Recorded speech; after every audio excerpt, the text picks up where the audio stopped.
Welcome to the Cardiovascular Rapid Review.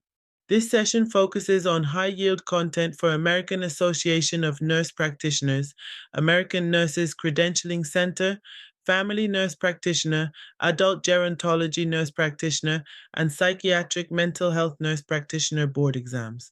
Let's dive into essential cardiovascular concepts. Welcome to Prompt NP Review. I'm Dr. Favour Olekanma.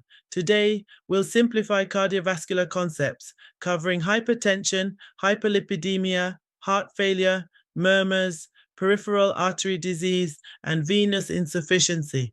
This session is tailored for American Association of Nurse Practitioners, American Nurses Credentialing Center, Family Nurse Practitioner, Adult Gerontology Nurse Practitioner, Psychiatric Mental Health Nurse Practitioner, National Council Licensure Examination, Physician Assistant, and Medical Board candidates. Mr. Johnson, a 62-year-old diabetic, has a blood pressure of 138/88. Despite feeling fine, reassurance isn't appropriate.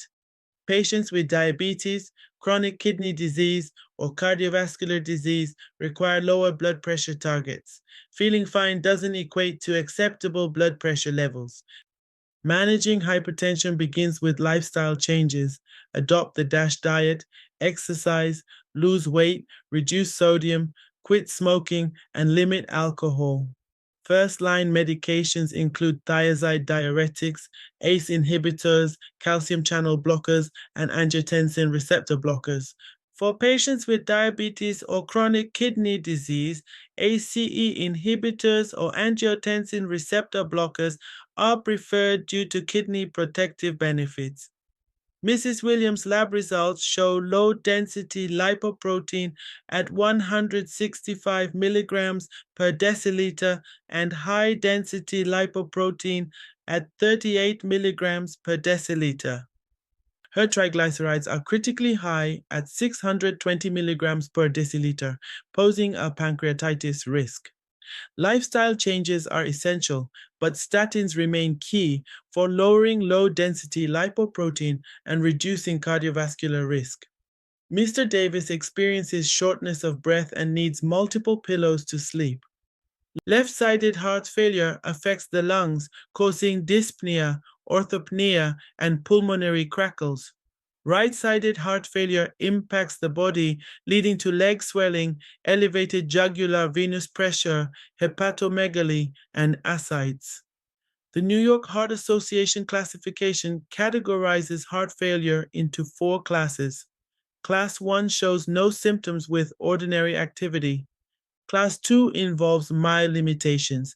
Class 3 indicates marked limitations with comfort only at rest. Class 4 presents symptoms even at rest, making simple tasks like walking across a room challenging.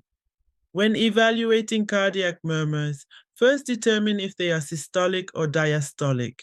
Remember, diastolic murmurs are always pathologic and require further evaluation. Note the radiation patterns. Aortic stenosis radiates to the carotids, mitral regurgitation to the left axilla, and mitral valve prolapse is identified by a mid-systolic click. Murmur grading ranges from 1 to 6. Grade 1 is barely audible, while grade 2 is soft. Grade 3 is moderately loud. Grade 4, a keyboard fact, is the first with a palpable thrill. Grade 5 is very loud, and grade 6 can be heard with the stethoscope off the chest. Peripheral arterial disease causes calf pain during walking, relieved by rest, with symptoms like cool extremities and shiny skin. Chronic venous insufficiency leads to leg swelling, varicose veins, and brown ankle discoloration. Treatment includes compression therapy, leg elevation, and exercise. Arteries and veins have distinct roles, affecting symptoms and management. A murmur radiating to the carotids suggests aortic stenosis. If it radiates to the left axilla, think mitral regurgitation. A mid-systolic click indicates mitral valve prolapse. Grade 4 murmurs are the first with a palpable thrill. Calf pain relieved by rest points to peripheral arterial disease.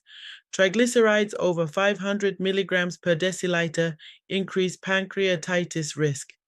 Pulmonary congestion is linked to left-sided heart failure, while New York Heart Association Class 4 indicates severe limitations. You've completed today's cardiovascular rapid review. Remember, hypertension management starts with lifestyle changes, and statins are key for low-density lipoprotein control.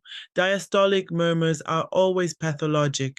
For the challenge question, consider aortic stenosis with exertional syncope. Keep these pearls in mind as you continue your studies.